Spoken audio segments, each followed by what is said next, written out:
بسم اللہ الرحمن الرحیم. السلام علیکم students. How are you? I hope you all will be fine.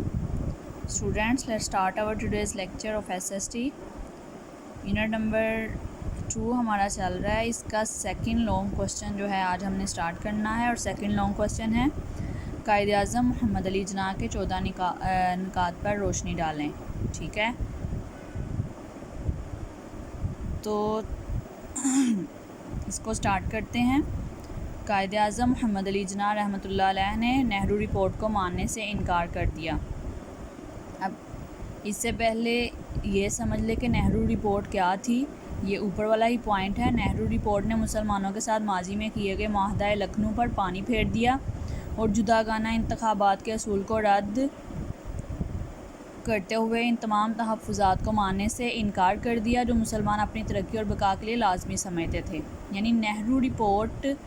میں جو معاہدہ ہوا تھا, جو اگریمنٹ ہوا تھا لکھنؤ میں, اسے بالکل ختم کر دیا گیا. یعنی اس کے جو مسلمانوں کی امیدیں تھیں ان پہ پانی پھیر دیا گیا, اور جو جداگانہ انتخابات جو کہ مسلمان چاہتے تھے اور ان کا حق بھی تھا کہ ان کے جداگانہ تشخص کو قبول کیا جائے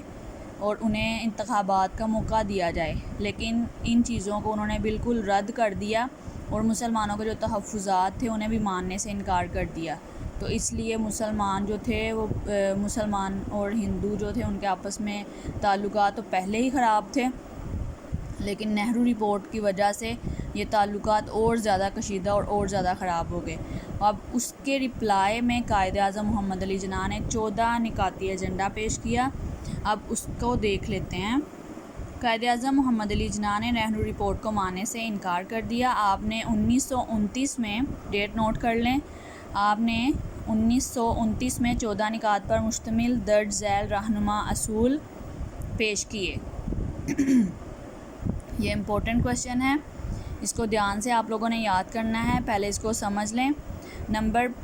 1 پہ ہے, سب سے پہلا جو ان کا پوائنٹ تھا وہ کیا تھا؟ آئندہ آئین وفاقی طرز کا ہو جس میں صوبوں کو زیادہ خود مختاری دی جائے. ٹھیک ہے, یعنی جو حکومت ہے وہ بالکل وفاق کے انڈر نہ ہو, کہ صوبوں کو بھی ان کی پراپر جو ہے ان کی خود مختاری دی جائے, ان کے حقوق دیے جائیں تاکہ وہ آزادی سے, کیونکہ آپ کو پتہ ہے کہ بر صغیر ایک بہت بڑی اسٹیٹ تھی, ایک بہت بڑی مملکت تھی, تو اس میں بہت زیادہ صوبے تھے, اور کچھ صوبے جو تھے ان میں مسلمانوں کی اکثریت تھی اور کچھ صوبے ایسے تھے جن میں ہندوؤں کی اکثریت تھی. تو اس لیے اگر صوبوں کو, اور حکومت وہاں پہ برطانیہ کی تھی, انگریزوں کی تھی, تو اس لیے, اور انگریز جو تھے وہ ہندوؤں کے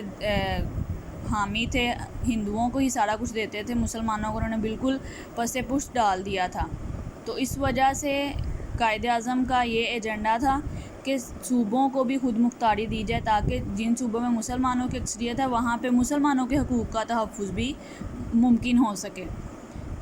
تو نمبر 2 پہ ہے, تمام صوبوں کو ایک ہی اصول پر داخلی خود مختاری دی جائے. ٹھیک ہے, اب یہ نہیں کرنا کہ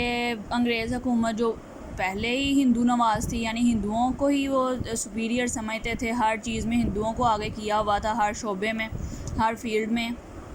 ہندو چھائے ہوئے تھے, اور مسلمان بالکل پیچھے اور بالکل مظلوم بن کے رہ گئے تھے. تو قائد اعظم نے کہا کہ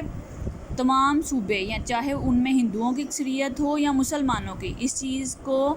بالائے طاق رکھتے ہوئے, یعنی یہ نہیں کہنا کہ جن میں ہندوؤں کی اکثریت ہے انہیں زیادہ حقوق مل جائیں ہندوؤں کو, اور مسلمانوں کو پھر یہاں پہ جو ہے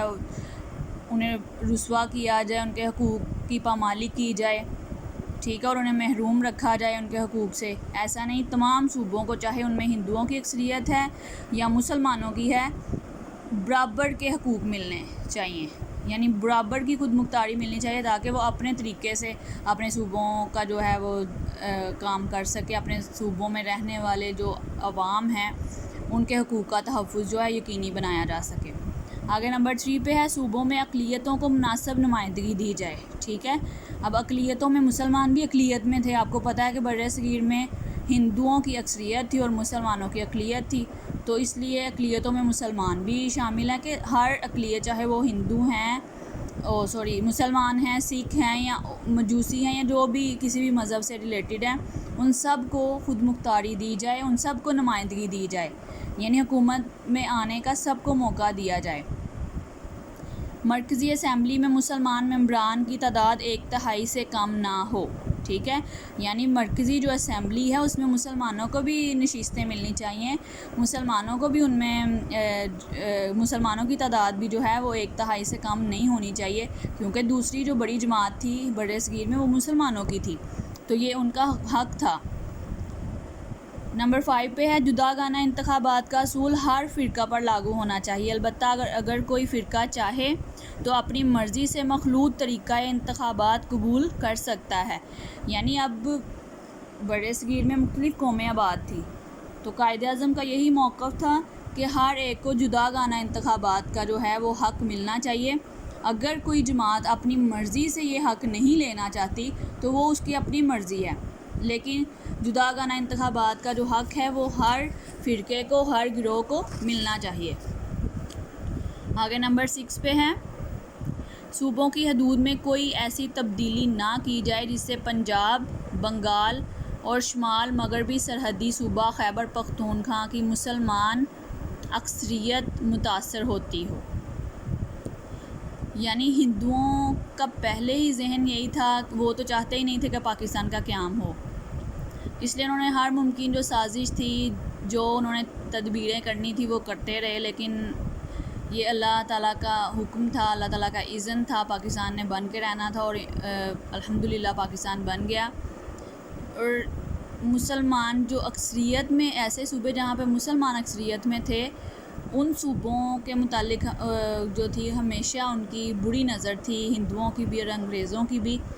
تاکہ ان میں کوئی تبدیلی کی جائے جس کی وجہ سے، یعنی کوئی نہ کوئی ایسا موقع جو بھی انہیں ملتا تھا وہ ایسا موقع کبھی بھی اپنے ہاتھ سے جانے نہیں دیتے تھے جہاں پہ مسلمانوں کو اور زیادہ ذلیل کیا جائے، اور زیادہ رسوا کیا جائے، اور زیادہ انہیں ان کے حقوق سے محروم کیا جائے۔ تو یہ بھی قائد اعظم ظاہر ہے وہ حالات کو دیکھتے ہوئے انہوں نے اپنے جو تمام یہ جو 14 نکاتی ایجنڈا پیش کیا اس میں انہوں نے یہ بھی بات رکھی کہ صوبوں میں ایسی تبدیلی نہ کی جائے، کیونکہ یہ جو صوبے ہیں پنجاب، بنگال اور شمال مغربی سرحدی صوبہ، یعنی جو اب کے پی کے ہے خیبر پختونخوا، تو وہاں پہ مسلمانوں کی اکثریت تھی، تو وہاں پہ کوئی ایسی چینجنگز، ایسی جو ہے تبدیلی نہ کی جائے جس میں مسلمانوں کی، کیونکہ اکثریتی آبادی وہاں پہ آباد تھی، انہیں کوئی ان کے حقوق جو ہیں وہاں پہ غصب ہوں یا ان کی اکثریت کا جو تحفظ ہے وہ خطرے میں پڑے، تو اس لیے یہ انہوں نے اپنے